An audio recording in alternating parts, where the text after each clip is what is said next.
এই বছরের শুরুর থেকে মানে এই 2026-এর গত 1-2 মাসে চারিদিকে শুধু এপস্টিন আর এপস্টিন, জবে থেকে ইউনাইটেড স্টেটস অফ আমেরিকা মানে ইউএসএর ডিপার্টমেন্ট অফ জাস্টিস এই 3 থেকে 3.5 মিলিয়নের পেজের মানে 30 লাখেরও উপরে বেশি পেজের এই এপস্টিন ফাইল রিলিজ করেছে, পাবলিশ করেছে।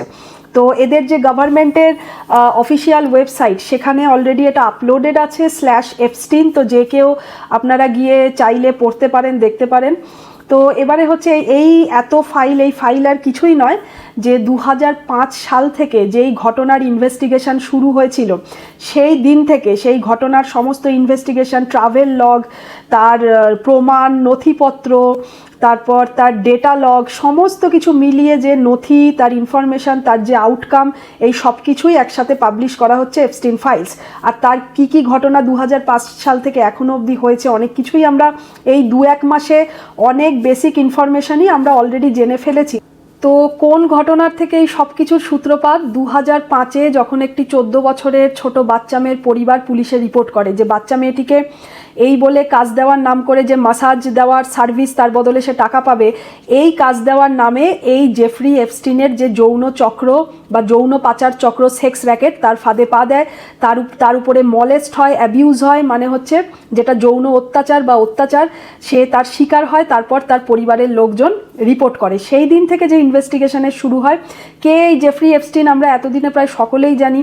তিনি নাকি প্রথম জীবনে, তিনি বলে বলা উচিতই নয়, তো সে প্রথম জীবনে ফিজিক্সের টিচার ছিল, তারপর সেখান থেকে রাতারাতি এত সম্পত্তির মালিক, বিলিয়নিয়ার হয়ে ওঠা। তো রাতারাতি তার এত প্রতিপত্তি, তার এত পয়সার মালিক হওয়া, বিলিয়নিয়ার হয়ে ওঠার পিছনে নাকি একমাত্র হাত ছিল, যেটা সবচেয়ে বড় হাত, প্রথম যার ভূমিকা ছিল সে নাকি লেসলি ওয়েক্সনার।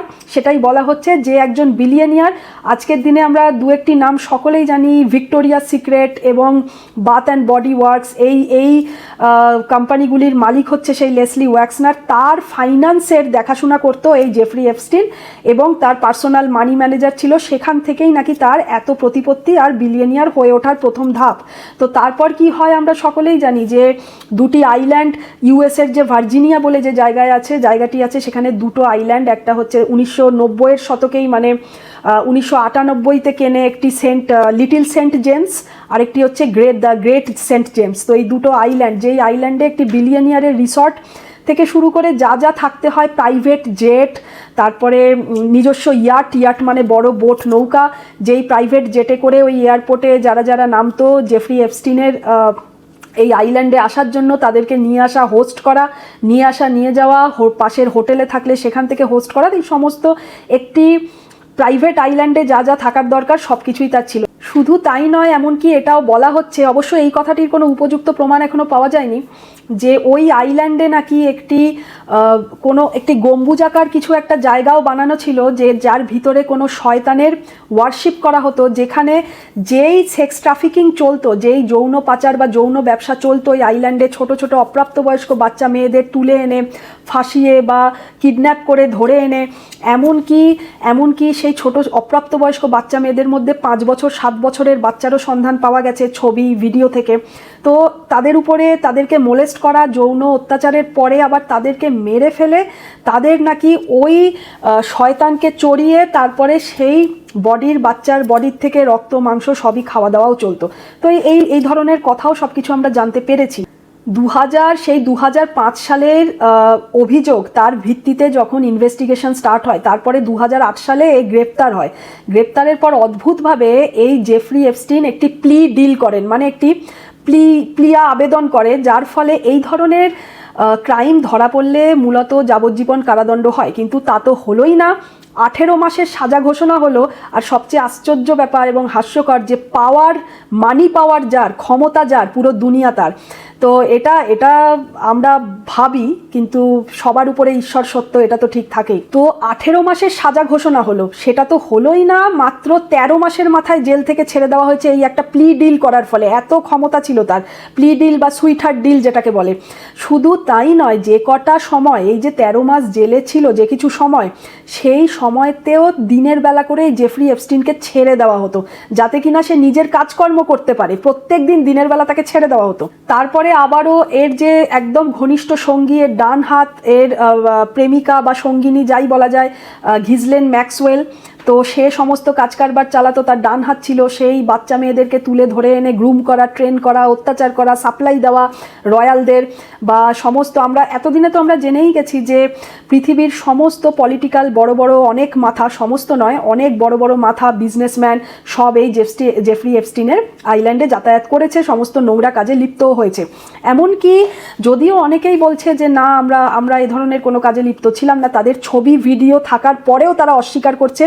আর সবচেয়ে হচ্ছে এই দুদিন আগে এখনও অবধি হাই প্রোফাইল অ্যারেস্ট হচ্ছে প্রিন্স অ্যান্ড্রিউ, যে রয়্যাল ফ্যামিলির আজকে যে কিং চার্লস III, যে ডায়ানার স্বামী, সেই কিং চার্লস, সেই ডায়ানার স্বামীর যে ভাই প্রিন্স অ্যান্ড্রিউ, তাকে গ্রেফতার করা হয়েছিল দুদিন আগে। আবার কিছু ঘন্টার মধ্যেই আন্ডার ইনভেস্টিগেশনের আওতায় ছেড়ে দেওয়া হয়েছে।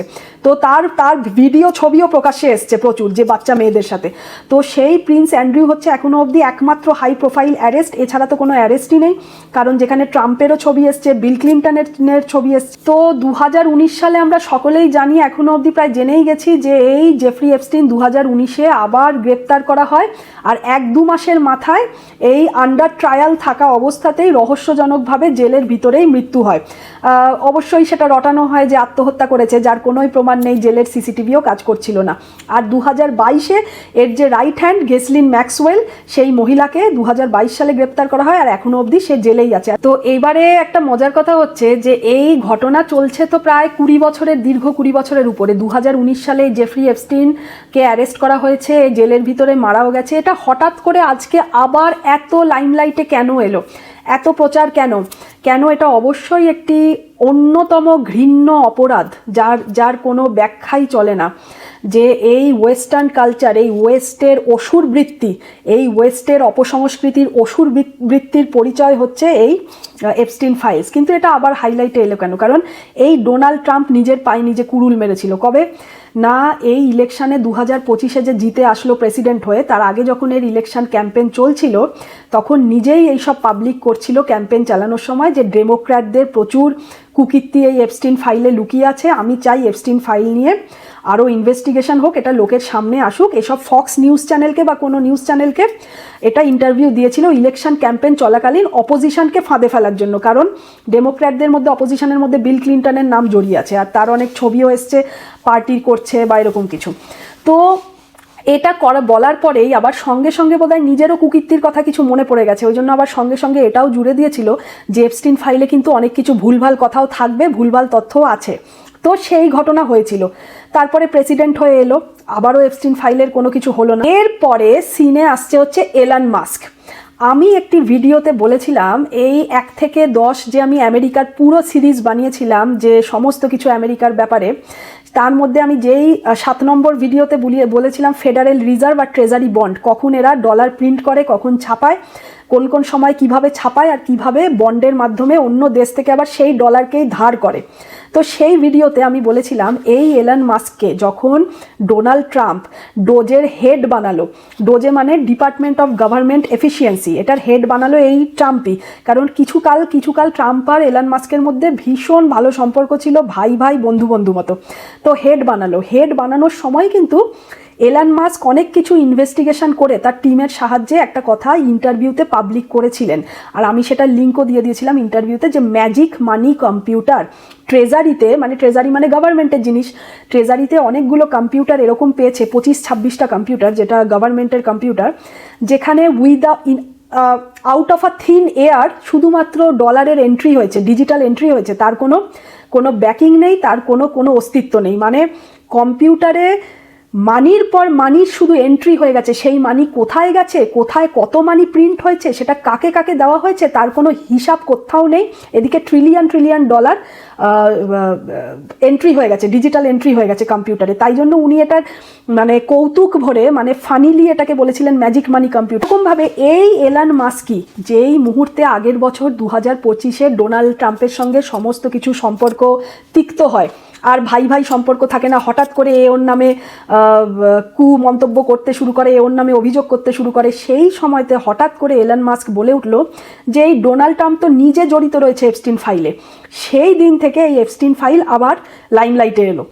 তারপরেই পার্লামেন্টে ঝড় উঠলো, এদের কংগ্রেসরা পুরো একদম ডেমোক্র্যাট রিপাবলিকান সব এক হয়ে গিয়ে ভোট দিল যে এই এপস্টিন ফাইলকে আরও ট্রান্সপারেন্সি অ্যাক্ট বিল পাস করতেই হবে, সবার সব কিছু জানা অধিকার আছে এপস্টিন ফাইল।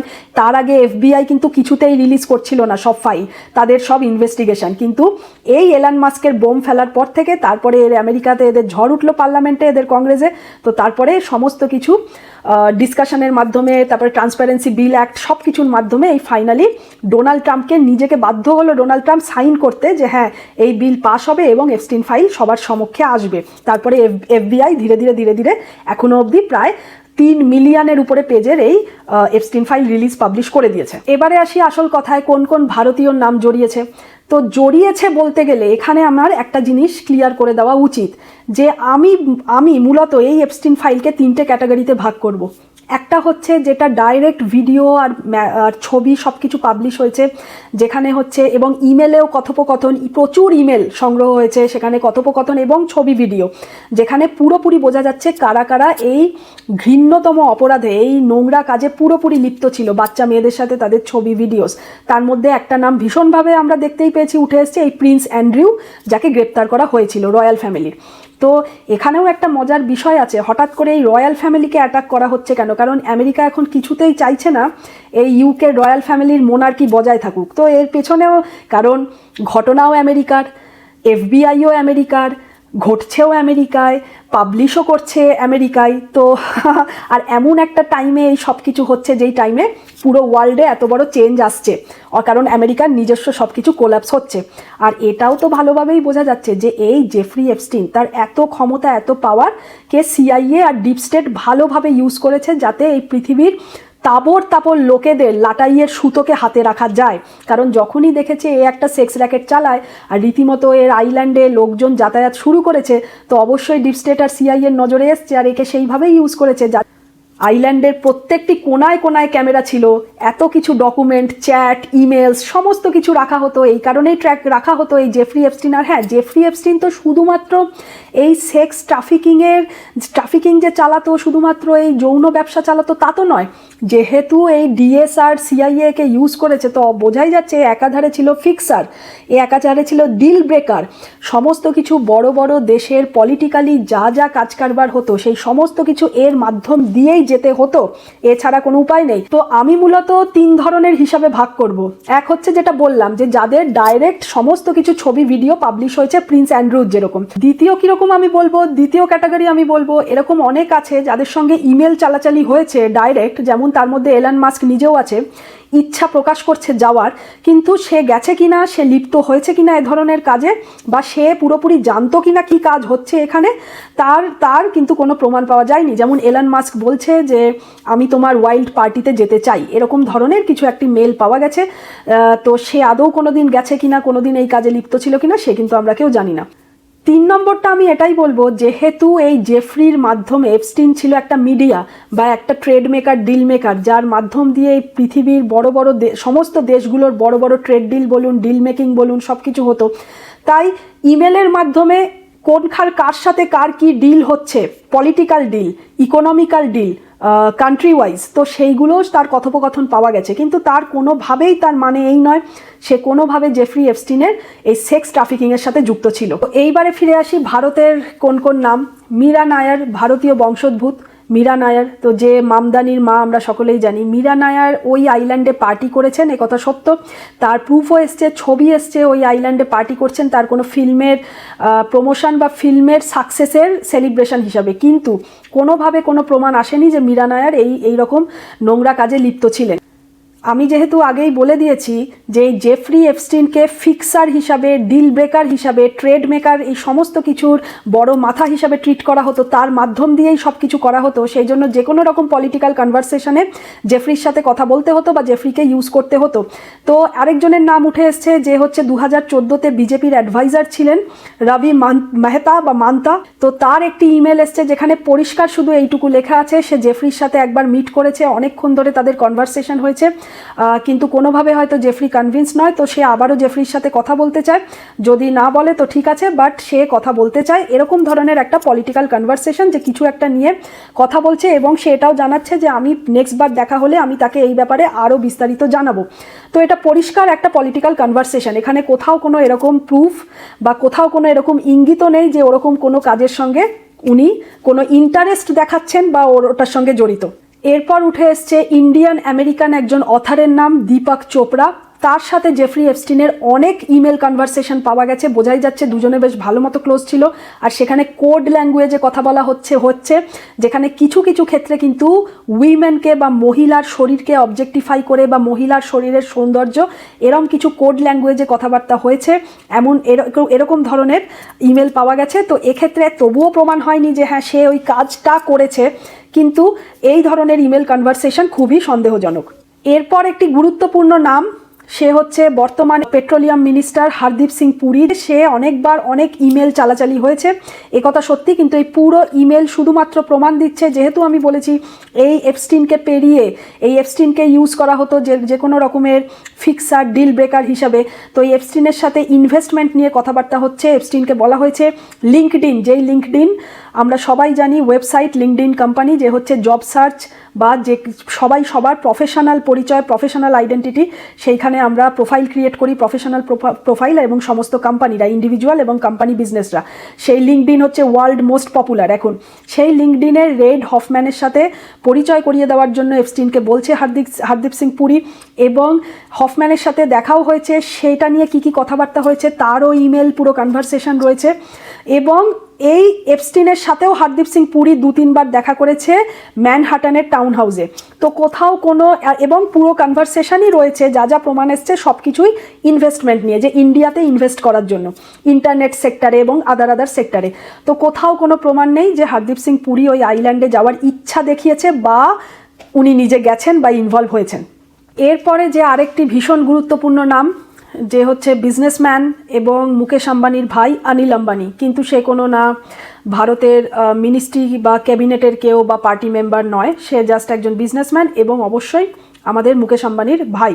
তো সেই অনিল আম্বানির অনেক কনভারসেশন, অনেক চ্যাটস, ইমেলস সব কিছু এপস্টিনের সঙ্গে পাওয়া গেছে, যেখানে এটা দেখা যাচ্ছে 2017 থেকে 19-এর মধ্যেকার প্রচুর কনভারসেশন।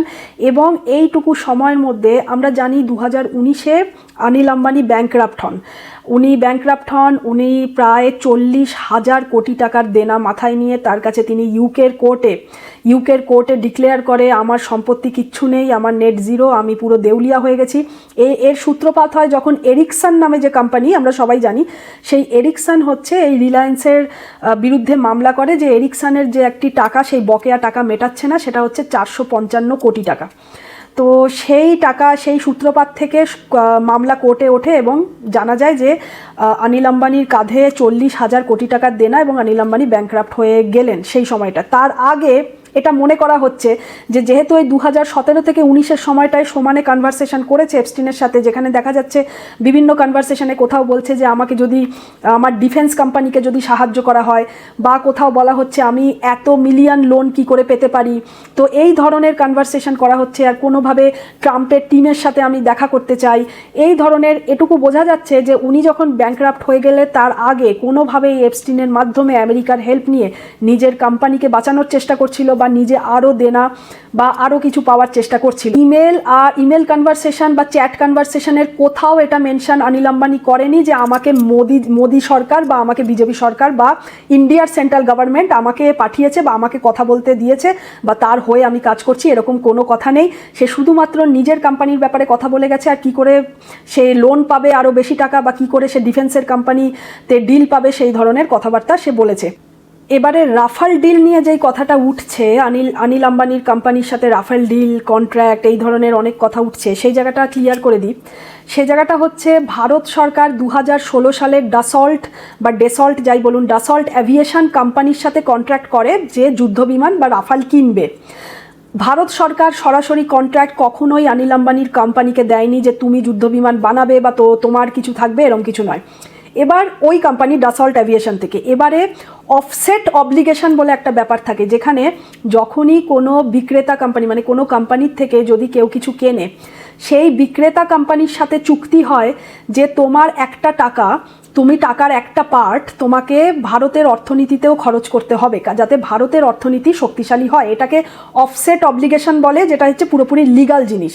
তো ধরুন ভারত আর ফ্রান্সের মধ্যে কিছু কন্ট্রাক্ট হয়েছে যে ভারত ফ্রান্সের থেকে কিছু একটা কিনবে, তো ফ্রান্স বিক্রি করছে ভারতকে, সেই বিক্রি করে ফ্রান্স যে টাকাটা পাচ্ছে তার একটা পার্ট ভারতেরই অর্থনীতিতে প্রয়োগ করতে হবে যাতে ভারতের অর্থনীতি শক্তিশালী হয়। ঠিক সেইভাবে তখন এই ডাসল্ট অ্যাভিয়েশন সে যেহেতু বিক্রেতা কোম্পানি, তার পছন্দ মতো একটি অংশীদার কোম্পানি হিসাবে অনিল আম্বানির কোম্পানিকে চুজ করে নেয় এবং অনিল আম্বানি ওই ডাসল্ট অ্যাভিয়েশনের সাথে যৌথ নিয়োগ করে। তো এখানে ভারত সরকার সরাসরি কোথাও যুক্ত নেই, কারণ এটা পুরোপুরি সেই ডাসল্ট অ্যাভিয়েশনের চয়েস যে সে কোন কোম্পানিকে সিলেক্ট করে সেখানে তার অর্থ নিয়োগ করবে। তো এখন এটার সাথে এই যে অনিল আম্বানি পিছনে চেষ্টা করে যাচ্ছিল যে এপস্টিনের মধ্যে দিয়ে যদি ট্রাম্পের টিমকে ধরে বা আমেরিকার বড় বড় মাথাদের ধরে তার ডিফেন্সের কোম্পানি কিছু করতে পারে ব্যবস্থা, বা সে আরও লোন নিতে পারে।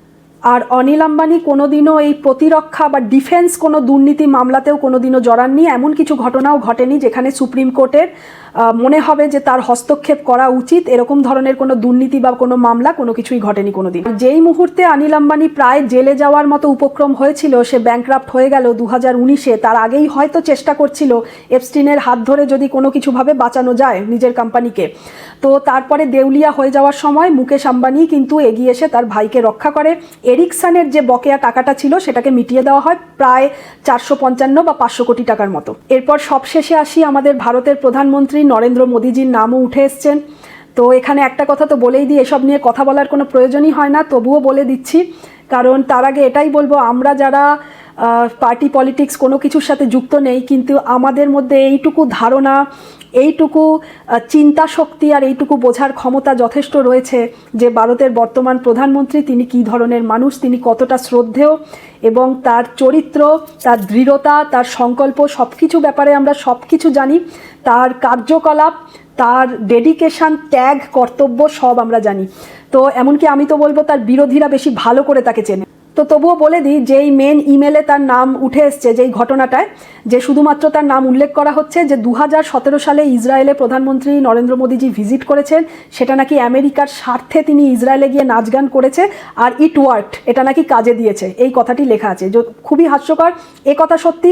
2017 সালে আমরা জানি ইসরায়েল এমন একটি দেশ যে সারা জীবন ভারতের সঙ্গে সুসম্পর্ক রেখেছে এবং রাখার চেষ্টা করেছে, কিন্তু এই বর্তমান সরকারের আগে কোনোদিনও কোনো সরকার ইসরায়েলে গিয়ে বা ইসরায়েলের মন্ত্রীর সাথে ভারতের সম্পর্ককে আরও সুদৃঢ় করার কোনো চেষ্টা কোনোদিন করেনি। তো প্রথম 2017 সালে নরেন্দ্র মোদীজি ইসরায়েলে গিয়ে নেতানিয়াহুর সাথে মিট করেন, এ কথা একদমই সত্যি, এবং সেই দিনে এতে তাদের সম্পর্ক অনেক দৃঢ় হয়। এবং যেই দিনে অনুষ্ঠান হয়, এটা তো আমরা সকলেই জানি, এটা শুধু সেদিনের ঘটনা না, এটা প্রত্যেক দিনেরই ঘটনা। যতবারই আমাদের প্রধানমন্ত্রী কোথাও গেছেন এবং সেখানের প্রেসিডেন্ট বা প্রধানমন্ত্রী এদেশে এসেছেন, সবসময় নৃত্য, গান এগুলো অনুষ্ঠিত হয়েছে ভারতের সংস্কৃতিকে সারা পৃথিবীতে ছড়িয়ে দেওয়ার জন্য। আর বেশিরভাগ ক্ষেত্রে কিন্তু ভারতের সংস্কৃতি, নাচ গান, নৃত্য পরিবেশনা, গান সমস্ত কিছু পরিবেশনা করা হয়। তো সেরকমই সেই দিনও ভারতের জাতীয় সঙ্গীত হয়েছে ইসরায়েলে, এছাড়া হয়তো নৃত্য পরিবেশনাও হয়েছে। তো সেগুলো দুই মন্ত্রী দাঁড়িয়ে দেখেছেন এবং সেটাকে বলা হচ্ছে নাচ গান করেছেন। যাই হোক, খুবই হাস্যকর কথা, মানে এতটা ধৃষ্টতা তো আমার নেই, আমি এসব ব্যাপারে কথাও বলবো আর আমার ইচ্ছাও নেই। তো যাই হোক, তো একথা সত্যি ভিজিট করেছেন। এবারে আসি আমেরিকার ইন্টারেস্ট এই কারণে উল্লেখ করা হতে পারে যেহেতু আমেরিকার সাথে কিন্তু ইসরায়েলের সম্পর্ক চিরকালই ভীষণ ভালো, আর এটা কিন্তু নেতানিয়াহু নিজেও বারবার বলেছে।